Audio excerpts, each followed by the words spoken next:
Una, yung tanong ng kapatid na JB, paano malalaman kung ang mangaral ay binigyan ng pangunawa? Alam mo kapatid, malalaman mo naman yung walang unawa eh. Pag nalaman mo yung walang unawa, malalaman mo yung may unawa. 1:7 ng Timoteo. Na nagsisipag na sang maging mga guro ng kautusan, bagaman di nila natatalastas kahit ang kanilang sinasabi, kahit ang kanilang buong tiwalang pinatutunayan. Ayon, merong nagnanasa na maging guro ng kautusan ng Diyos. Gusto nila magturo sila sa tao ng kautusan. Pero sabi ni Pablo, hindi nila natatalastas. Yung natatalastas, ibig sabihin nun, nauunawa. Hindi nila natatalastas kahit ang kanilang sinasabi. Tinan mo nga yun, ang paradox, nagsasalita, pinapatunayan ng isang bagay, pero hindi pala naman niya naiintindihan yung pinapatunayan niya at saka yung sinasalita niya. Meron bang ganon? Eto, babalikan ko lang kapiraso. Ang pagsasign of the cross daw, pang-adya sa kaaway, panlaban kay Satanas. Bakit pagharap mo kay Santa Maria sa estatwa, nagsasign of the cross ka? Nauunawa mo ba yung sinasabi mo? Yung pala'y panlabang kay Satanas. Ba't pagdaan mo sa simbahan ay nagsasign of the cross ka? Yun ang katuparan nung sinasabi ni Pablo kay Timoteo. Hindi nila natatalastas ang kanilang sinasabi kahit ang kanilang buong tiwalang pinatutunayan. Ang ginagawa mo, hindi mo iniintindi eh. Hindi mo iniintindi yung ginagawa mo eh. Yung pala'y panlaban sa kaaway yung sign of the cross. Bakit sa harap ni Maria nagsasign of the cross ka? Naintindihan mo ba yan? Ginagawa mong kaaway si Maria. Yon ang ibig kong sabihin, kapatid. Meron tao, hindi niya naiintindihan yung sinasabi niya. Gaya nung turo na yon. Ngayon, paano mo naman malalaman yung nakakaunawa? Alin ba ang nauunawa niya? Kasi, kung kailangan ng pagkaunawa, alin ang mauunawa mo? Halimbawa, ako, nangangaral ako. Alin ba dapat kong maunawa? Ang dapat ko bang maunawa kung paano niluluto ang adobo? O kaya kung paano pagluluto ng kare-kare? Yun ba dapat kong maunawa? Mangangaral ako eh. Dapat ang maunawa ko, aral. No? Sa Isayas, ganito ang ating mababasa.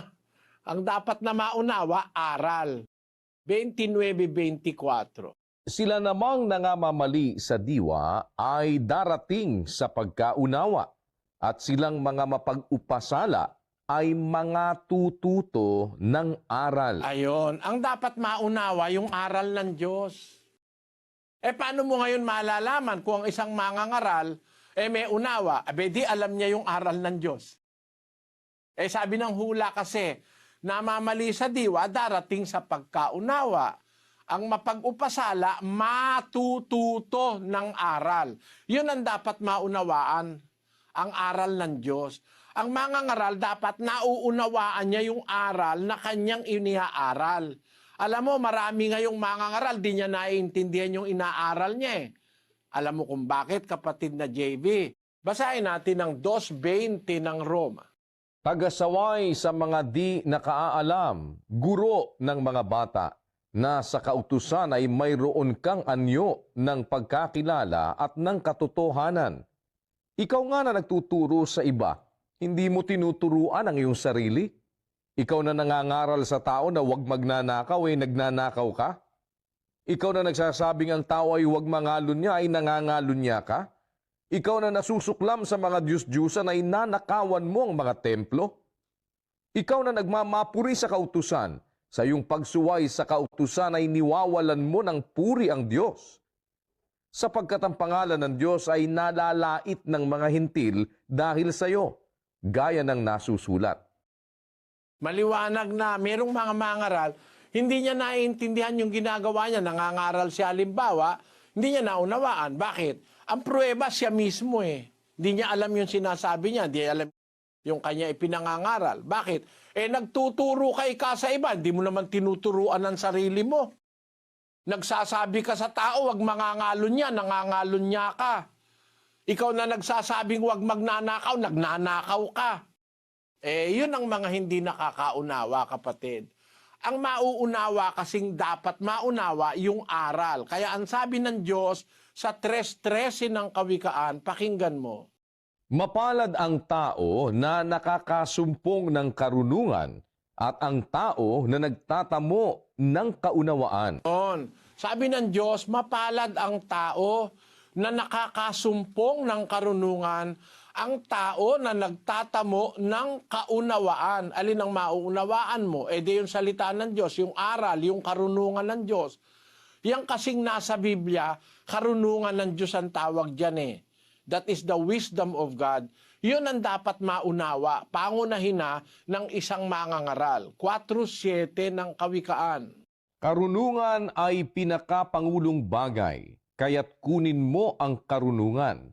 Oo, sa lahat mong kukunin ay kunin mo ang unawa. Ayon, ang utos ng Diyos sa isang mangangaral, ang karunungan niya, yun ang pinakapangulong bagay. Hindi karunungan ng mundo yan Hindi karunungan ng sanlibutan, magkaiba yun Ang kailangang matutunan ng mangaral, maunawa, yung karunungan ng Diyos. Yun ang nangyari sa mga apostol 2:6 ng unang Korinto. Gayunman ay nangagsasalita kami ng karunungan sa mga may gulang, bagaman hindi ng karunungan ng sanglibutang ito o ng mga may kapangyarihan sa sanglibutang ito, na ang mga ito'y nangauuwi sa wala. Pagkaiba yung karunungan ng sanlibutan na uuwi lang sa wala, kaysa dun sa karunungang itinuturo ng mga apostol. Sabi niya, nagsasalita kami, sabi ng mga apostol, ng karunungan. Bagaman hindi ng karunungan ng sanlibutang ito, sapagkat ang karunungan ng sanlibutan, nauuwi lang yan sa wala Pero ang sinasalita nila, yung karunungan ng Diyos. Yun ang kanilang naunawa, yung aral ng Diyos, yung salita ng Diyos. Dapat alam ng mangangaral yun. Alam niya na bawal ang mandaya. Alam niya bawal mang agrabyado. Alam niya na ang karunungan ng Diyos ay dapat tapat, hindi manluloko. Basahin natin ang 3:17 ng Santiago. Ngunit ang karunungang buhat sa itaas ay una-unay malinis sa kamapayapa, banayad, madaling panaingan, puspos ng kaawaan at ng mabubuting bunga, walang inaayunan, walang pagpapaimbabaw. Yung karunungang buhat sa itaas, yung aral ng Diyos, yung salita ng Diyos, unang-unay malinis, saka mapayapa, banayad, madaling panaingan, puspos ng kaawaan at mabubuting bunga, walang inaayunan, walang pagpapaimbabaw, walang plastikan. Ang mangangaral na meron niyang karunungan na yan, makakaunawa siya ng salita ng Diyos sa Biblia. Doon mo malalaman kung ang mangangaral may unawa, alam niya yung aral. Parang mag-isip ka, May mangangaral ngayon, hindi alam ang Biblia Magsasalita, 1 oras hindi nagbabasa ng Biblia Dapat ang ministro nagbubuka ng bibig na may karunungan. Yung aral. Pagka binuka mo yung bibig mo may karunungan, may aral, ibig sabihin babasahin mo sa Biblia. Kasi nasa Biblia yung karunungan ng Diyos pag ang mangangaral nagdadaldal lang, hindi nagbabasa ng talata, hindi nakakaunawa yon.